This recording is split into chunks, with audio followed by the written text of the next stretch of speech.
मां निषाद प्रतिष्ठाम त्वं गमनम शाश्वती समा यत् क्रौंच मिथुनः देव कम वधि काम मोहितम। वाल्मीकि जी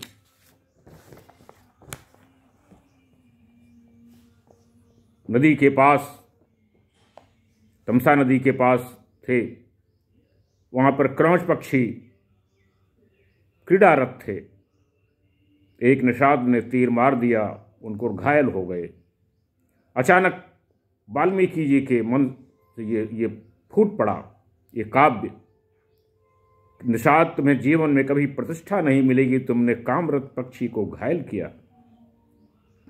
वहां से ब्रह्मा जी ने आशीर्वाद दिया, उन्होंने तुम्हें रामायण लिखना है। कबीर जी कहते हैं, एक राम दशरथ का बेटा, एक राम घर घर में बैठा, एक राम का सकल पसारा, एक राम सबहू से न्यारा, निर्गुण सगुण दो से न्यारा, कहें कबीर सो राम हमारा। निर्गुण और सगुण दोनों से जो अलग है वो राम, कबीर कहते हैं वो हमारा राम वही है। राम ब्रह्म सर्वर्थ समाना, प्रेम ते प्रगट होई मैं जाना। आज जानने की कोशिश करता हूं कि राम कौन है, क्या है। वाल्मीकि रामायण समकालीन थे वाल्मीकि जी। वाल्मीकि के रामायण जो राम थे वो उत्तम थे, पुरुषों में सर्वश्रेष्ठ, पुरुषों में उत्तम सर्वश्रेष्ठ। गोस्वामी जी के रामायण में जो राम है वो पारिवारिक राम है, मर्यादा पुरुषोत्तम है। तो राम को जानने के लिए आपको ये जानना होगा, देखिए पहले विचार आने चाहिए, विचार के बाद सिद्धांत और फिर चरित्र, ये तीनों राम में समाहित है, इसीलिए वो मर्यादा पुरुषोत्तम है। गोस्वामी जी का जो रामायण है, तुलसीदास जी का जो रामायण है, दोनों अलग है। गोस्वामी जी अभी हाल 5-6-7 साल दशरथ राजा महाराज शासक जो थे इनके काल में हुए हैं, और उसी 1500 के आस संवत 1680 1500-1600 का समय आता है। लेकिन वाल्मीकि जी उसी त्रेता काल के ही समकालीन थे। राम वनगमन में भी कहीं कोई उनको पीड़ा नहीं है, कोई कष्ट नहीं है, कोई दुख नहीं है। राम को कोई भी कहीं कोई तकलीफ नहीं, उनको बड़ी खुशी है। पिता दीन मोहे कानन राजू, बहुत प्रसन्न है, वहां मेरा कार्य पूरा होगा। लक्ष्मण क्रोधित हो गए। लक्ष्मण सेनापति हैं राम के, वो बर्दाश्त नहीं कर पाए राम का वियोग, राम के साथ जाना है। दशरथ को भी बाण उठा लेते हैं, लेकिन सेनापति हैं। राम सबको क्षमा करते चले जाते हैं, अहल्या का उद्धार करते हैं, हनुमान जी को शक्ति देते हैं, रावण का उद्धार करते हैं, रावण को मारने के लिए स्वयं चले जाते हैं, राक्षसों का उद्धार करने के लिए स्वयं चले जाते हैं। विश्वामित्र आते हैं, राम को मांगते हैं। दशरथ कहते हैं, चौथे पन पायो सुतचारी, मुनि न कही इस बात विचारी। कहते हैं मुनिवर आप तो जल से छिड़क करके श्राप दे दें तो सब राक्षस मर जाएंगे। वो कहते हैं मैं ऋषि हूं, दया क्रोध मुझे करना वर्जित है। तुम क्षत्रिय हो, तुम्हारा पुत्र राम चाहिए मुझे, जो असुरों का संहार करेगा।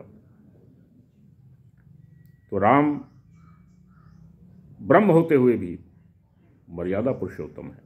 रामचंद्र सूर्य के वंशज हैं, लेकिन रामचंद्र लिखा गया, चंद्र भी। राम जब आया तो चंद्रमा नाराज हुए। राम ने कहा मैं रामचंद्र। तो राम सर्वज्ञ हैं, निर्गुण हैं, सगुण से सबसे परे हैं, अनादि अनंत अखंड अछेद अभेद सुभेद, न जाने कितने ब्रह्मांड हैं। जैसे भगवान कृष्ण बैठे हुए हैं, द्वारपाल कहता है कि ब्रह्मा जी आपसे मिलना चाहते हैं। वो पूछते हैं कौन से ब्रह्मा? ब्रह्मा जी नाराज हुए, थोड़ा चले गए अंदर। भगवान ने अपना विराट रूप दिखाया, अनेक ब्रह्मा, अगणित शिव रवि शस्त्र चुरानन। तो सारी शक्तियां उनमें समाहित हैं। भगवान राम की मृत्यु नहीं हुई, जल समाधि ली थी उन्होंने। सीता की मृत्यु नहीं हुई, धरती में समाहित हुई थी, क्योंकि भूमिजा थी, वो धरती से निकली ही थी। तो ये अवतार थे, लक्ष्मी के अवतार मानी जाती हैं सीता जी, भगवान राम विष्णु के अवतार माने जाते हैं। तो राम को अगर आप पूछते हैं, जहीं विधि होहि नाथ हित मोरा, करहूँ सबेगी दास मैं तोरा। सिया राम मय सब जग जानी, करहु प्रणाम जोरि जुग पानी। सीताराम चरण रति मोरे, अनुदिन बढ़हि अनुग्रह तोरे। सीताराम चरण रति मोरे, अनुदिन बढ़हि अनुग्रह तोरे। बस ईश्वर का भजन कीजिए, इतना ही कहिए, सीताराम शरण रति मोरे, अनुदिन बढ़हि अनुग्रह तोरे। यही विधि होय नाथ हित मोरा, करहूँ सबेग दास मैं तोरा। और सब छोड़ दीजिए, सब यही करिए। इतना ही पर्याप्त है। जीवन इससे सुधर जाएगा, संवर जाएगा, सुख शांति मिलेगी, आनंद आएगा। मित्रों, आज मैंने थोड़ी चर्चा की आपसे। वैसे तो अगाध है, अनंत है, इसका कोई पार नहीं पा सकता। राम का जो चरित्र है, मानस है या रामायण है, अनंत है, अगाध है। कितना भी बोलते जाइए, जीवन भर कम नहीं, खत्म नहीं होगा। थोड़ी सी कोशिश की आप लोगों के आशीर्वाद से, और कोशिश कर रहा हूँ मानस पर जितना आपको दे सकूँ दूँ।